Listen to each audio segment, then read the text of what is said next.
Ang DOJ Cybercrime Office at ang NBI Cybercrime Office ay nangangailangan po talaga ng tulong. Sa DOJ po, ang aming staffing sa aming Cybercrime Office ay hanggang 20 tao na. 20 people only. And actually, kung talagang susundan po natin, kung meron po tayong cybercrime prosecutors na specialized, we will be needing at least 200 people for this. Kasi ang mga krimen po ngayon, 90% po meron ng cybercrime content. May cyber content na po ang halos lahat ng krimen. In fact, yung mga hold up po ng bangko, wala na ho tayo naririnig na pumapasok sa bangko upang may hawak na baril. Ang nangyayari po sa mga computer po natin tsaka sa telepono, ninanakaw ang pera. Yung bank robbery po sa ano na ho, sa telepono na po, cyber na rin po.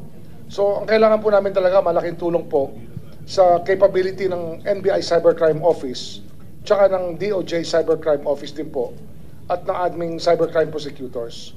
So kung ano ho pwedeng bigay sa amin na Senado, malaking tulong po sa amin yan. Dito po sa budget, no, yung Office of Cybercrime, ang intel nila is only 475,000. So medyo mababa ito. No, considering that other departments right now, other agencies, especially those civilian in nature, are asking for, lahat sila po nanghihingi na ng intel funds. But I guess, Mr.